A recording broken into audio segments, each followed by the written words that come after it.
discussed that there was a palpable sense, an echo, of perhaps a reptilian species that had imposed itself within the playground, if not the psyche of humanity, perhaps going back thousands of years. In this segment, we will explore some of the history within our planet's cradle of civilization, which is now Iraq, of course.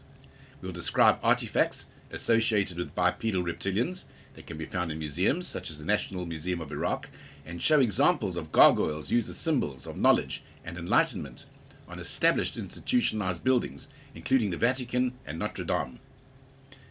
The Ubaid period, circa 6,500 to 3,800 BC, or about 7,000 years ago, is a prehistoric period of Mesopotamia. The name derives from Tel al-Ubaid, where the earliest large excavation of Ubaid material was conducted initially by Henry Hall. In the National Museum of Iraq, a reptilian altar figurine stands at over 12 inches tall. It depicts a female reptilian star god with a hybrid child at her chest. Ubaid culture is known for painted pottery and lizard-headed figurines of both male and female gender. Reptilian figurines such as these are typical.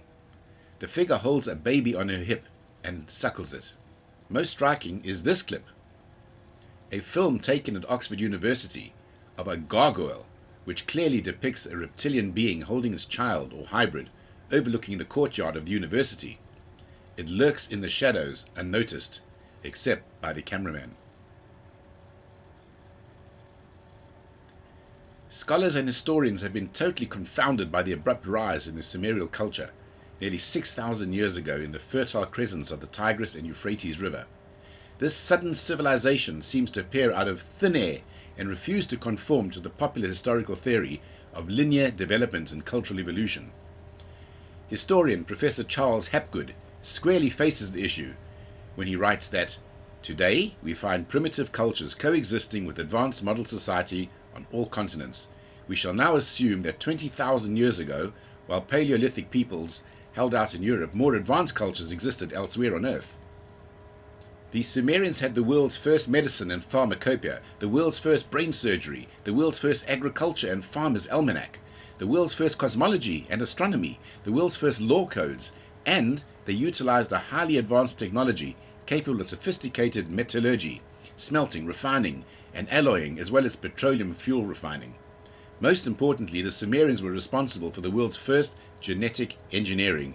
Please remember this point, genetic engineering.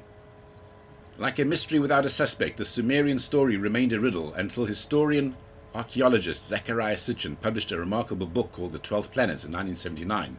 In his subsequent series entitled The Earth's Chronicles, Sitchin describes in great detail the crossbreeding program of the Sumerian gods through genetic manipulation. Sitchin asserts that the ancient gods were the Anunnaki, human-looking extraterrestrials. Others speculate that they may have been reptilian beings. Could we perhaps assume that there were both species on the planet at the time, since we see both reptilian and Anunnaki sculptures at the similar periods of time on the timeline?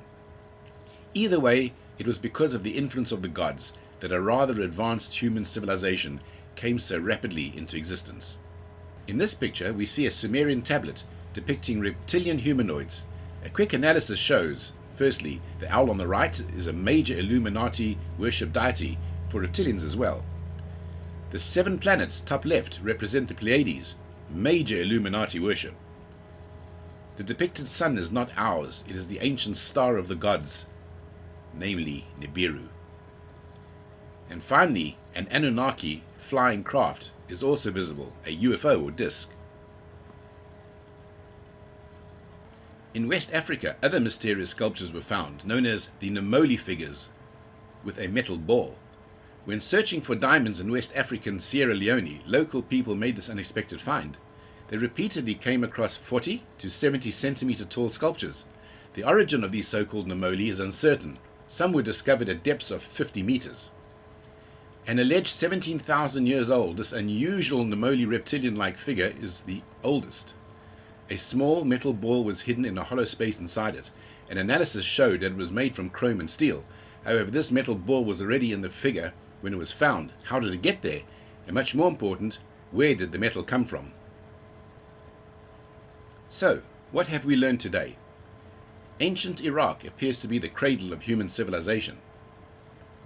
The rather sudden appearance of civilization some 6,000 years ago was associated with the sky gods, who brought knowledge of cosmology, astronomy, metallurgy, and medical surgery. Relics exist in museums around the world depicting human and reptilian-type gods.